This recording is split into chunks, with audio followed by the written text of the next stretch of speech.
Lori, sabihin mo, Mama, Mama. Sige na, Mama. Hindi, Lori. Say Papa, Papa. Go on, Papa. Dalawang mga magulang ang makikitang nakatayo sa tabi ng kuna habang nakatingin sila sa isang sanggol na nakangiti sa kanila. Napabuntong hininga ang ina ng bata habang nakasandal sa sopa. Nasabi na ng baby ni Vivian ang kanyang mga unang salita, habang si Lori ay wala pang sinasabi hanggang ngayon. Sabi ni Laura habang bigong nakasimangot. Huwag kang mag-alala, mahal ko.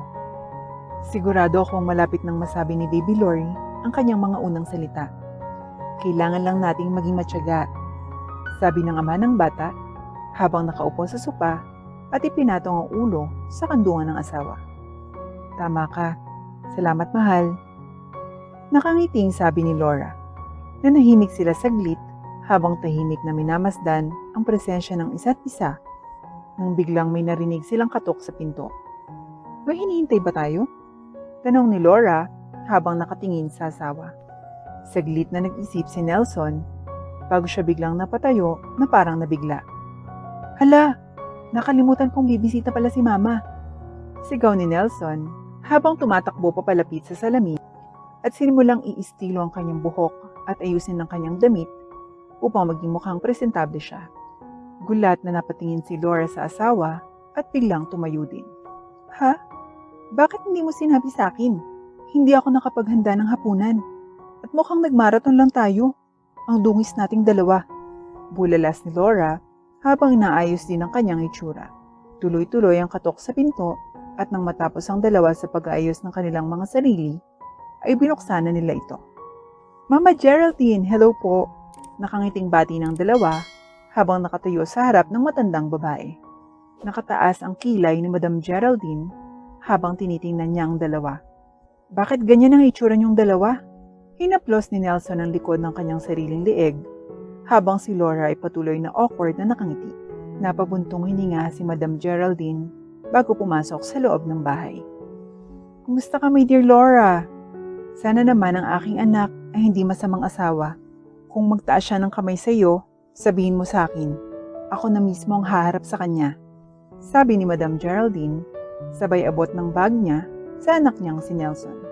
Ngumiti si Laura sa kanyang biyanan. Don't worry, Mama. Okay naman po kami ni Nelson. Paninigurado ni Laura at ngumiti naman sa kanya si Madam Geraldine. That's good to hear. Now, nasa na ngayon ang pinakamamahal kong apo? Gusto ko siyang makita. Tanong ni Madam Geraldine at agad naman siyang iginiya ni Laura pupunta sa sala kung saan nakalagay ang crib ng kanyang anak. Lumapit si Madam Geraldine sa crib at ngumiti pagkatapos niyang makita ang apo. Kamukha mo talaga siya, dear Laura. Nakangiting sabi ni Madam Geraldine at namula naman si Laura sa papuri.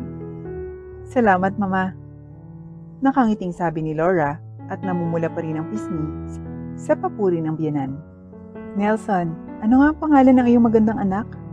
Mama, Lori ang pangalan niya. Sagot ni Nelson habang nakangiti ng bahagya sa kanyang ina.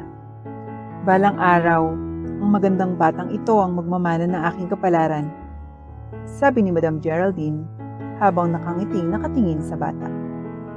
Napakunot naman ang noon ni Nelson dahil dito. Mama, how about me? Hindi ba akong pinakamamahal mong anak? Reklamo ni Nelson sa kanyang ina at inikot lamang ni Geraldine ang kanyang mga mata sa kanyang anak. Binigyan na kita ng kumpanya, Nelson. Napahawak si Nelson sa kanyang leeg nang marinig yun. Alam ko, pero ayokong sayangan ng pera ng kumpanya. Pinaghirapan mo ang pagtatayo ng kumpanya. Ayoko naman kunin lang ang pera. Napagkasundoan na natin na tatanggapin mo ang pera at ako ang magpapatakbo ng kumpanya mo para makapag-date ka at makapagliwaliw sa buong mundo. Pangako ko sa iyo, Mama, balang araw, magiging anak ako na maipagmamalaki mo. Sabi ni Nelson na may determinadong ekspresyon at napapikit na lang ulit si Geraldine. Anak, proud na ako sa iyo. Ano pinagsasasabi mo? Sabi ni Geraldine at ngumiti si Nelson sa ina bago sinabing, "Thank you, Mama." Anyway, sigurado akong lalaki si Lori bilang isang maganda at mabait na dalaga katulad ng kanyang ina. Now, shall we have dinner? Tumingin lang si Laura at Nelson sa isa't isa bago nila ibinalik ang kanilang tingin kay Madam Geraldine. Walang naghanda ng hapunan? Awkwardly na lang na napatawang mag-asawa. Magluluto muna po ako, saglit lang po. Pupunta na sana si Laura sa kusina upang magluto, ngunit siya at ang kanyang asawa at biyanan ay napatigil sa kanilang narinig. Nona, tawag ng bata at agad na lumapit ang tatlo sa bata. Narinig mo rin ba yun, mahal? Tanong ni Laura sa kanyang asawa na may ngiti sa kanyang mukha. Oo, mahal. Agad na niyakap ng mag-asawang isa't isa at napangiti sila nang makita si Madam Geraldine na tuwang-tuwang nakangiti sa bata. She said, Nona, right? Nona, me. Yes, Mama, ikaw. Nako, may paborito na yata ang ating anak Laura. Sabi ni Nelson at siya ay napatawa. Well, interesting. Agad na lumapit si Nelson sa kanyang ina at niyakap siya. Hindi mo na kailangan itago, Mama. I know na masaya ka. Napabuntong hininga na lang si Madam Geraldine. Tama, you caught me. Well, since my beloved granddaughter has said my name, ako na ang magluluto tonight. Prepare the table. Pagluluto ko kayo ng pinakamasarap na pagkain na inyong malalasaan sa iyong buhay. A celebration for my apost's first words. Mabilis na tumatakbo ang oras at hindi man lang natin namamalayan ito. Maraming mga bagay ang bumabago dahil sa oras. Marami din ang naapektuhan sa takbo nito. 20 taon na ang nakalilipas at narito si Lori sa harap ng puntod ng kanyang ama at ina. Pinahid niya ang luha sa kanyang mga mata gamit ang kanyang kamay at ngumiti na lang siya habang tinitingnan niya ang 2 puntod sa harapan niya. Ma, 10 taon na. Pa, 2 taon na ang nakalilipas. Ang aga niyo naman akong iniwan. Sabi ni Lori habang pinipigilan niya ang sarili niya sa pag-iyak ng malakas. Naalala niya ang kanyang ina na namatay sa sakit noong 10 taong gulang pa lamang siya. At hindi niya malimutan ang kanyang ama na pumanaw dahil sa hindi inaasahang aksidente. Hinayaan ni Lori ang kanyang sarili na huminahon muna bago siya tumayo at nagpaalam sa kanyang yumaong mga magulang bago siya bumalik sa parking lot kung saan ang isang itim na sasakyan ay nakaparada at napapalibutan ng mga gwardya. Saan po ang susunod na pupuntahan, Miss Lori? Sa bahay na po, salamat. Tumango ang driver at sumakay na si Lori sa sasakyan. Nang pumanaw ang kanyang ina, lumipat si Lori at ang kanyang ama sa bahay ng kanyang nona, Geraldine. At tuluyan siyang naiwan sa kanyang nona nang yumao ang kanyang ama. Labis na lang ang pasasalamat ni Lori dahil mahal na mahal siya ng kanyang nona Geraldine at hindi siya napabayaan. Nona, nakabalik na po ako. Sigaw ni Lori nang pumasok siya sa mansyon ng kanyang lola at biglang may lumapit na isang maid sa kanya. Madam Geraldine is expecting you at the garage, Ma'am Lori. Nagtaka si Lori. Bakit sa garage? Ngunit hindi na siya nagtanong at tumungo na lang sa garahe. Nona, why? Biglang napahinto si Lori sa kanyang sasabihin dahil sa kanyang nasaksihan. Nona, what's happening po? Tanong ni Lori sa kanyang lola na naglalagay ng mga maleta sa likod ng isang sasakyan. Tumingin si Madam Geraldine sa kanyang apo at nilapitan siya bago niya ipinatong ang kanyang kamay sa balikat ni Lori. Hindi ako nagkaroon ng oras para sabihin to sa iyo, apo. Pero we are moving out. Napabuntong hininga si Lori sa narinig. Po, bakit po? Hindi ko na babayaran ang mansyon na to, iha. Simply put, your nona is no longer rich. Nagulat si Lori sa kanyang narinig, ngunit hindi siya umangal o nagreklamo. Naiintindihan ko po, Nona. Or these are things po.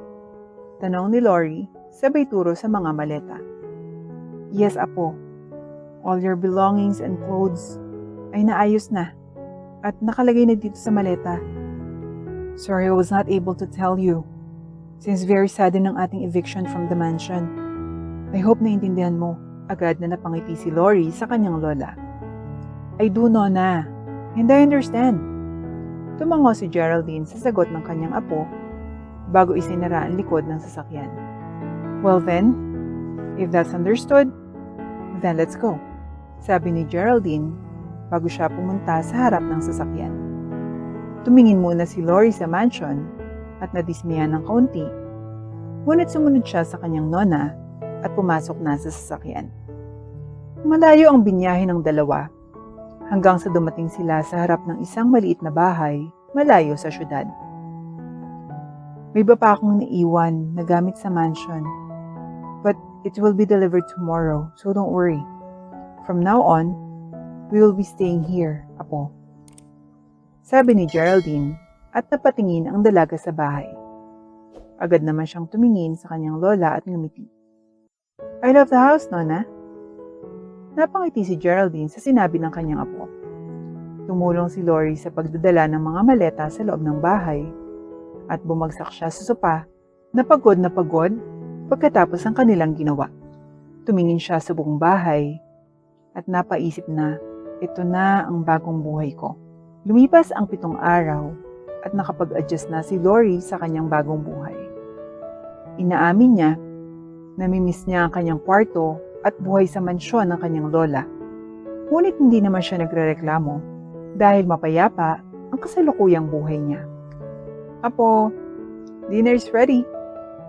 Tawag ni Geraldine sa kanyang apo at agad na napatayo si Lori at pumunta sa kusina at umupo sa upuan. Ano pong niluto niyo, Nona? Smells good, sabi ni Lori habang nakangiti. Agad na lumapit si Geraldine sa lamesa at ipinatong ang mangkok na dala bago siya umupo sa upuan katapat ni Lori. May specialty of course. Napangiti si Lori at humayaw siya ng mahina. Yay! Your specialty will always be my favorite food, Nona. Puri ni Lori at agad siyang kumuha ng sandok. Habang nilalagyan niya ng ulam ang kanyang plato, nararamdaman niya ang titig sa kanya ng kanyang lola. Nona, is there something wrong po ba? Tanong ni Lori at agad na sumagot ng, wala, Apo. Si Geraldine. Tumungo na lang si Lori at nagpatuloy na naglagay ng ulam sa kanyang plato habang nakikinig sa mga sinasabi ng kanyang lola. Apo, you are already 20 years old. Have you already considered moving out and mag-rent ng apartment or something? Iniwanan ka ng sapat na pera ng papa mo para gawin yan. Napatigil si Lori sa kanyang ginagawa at agad niyang ipinatong ang plato sa lamesa. Nona, are you kicking me out? No, absolutely not, Apo. Pwede kang umalis at bumalik kahit kailan mo gusto. It's just, ng ibang tao na kagaya mo sa ganitong edad, they are already moving out to start their lives by themselves.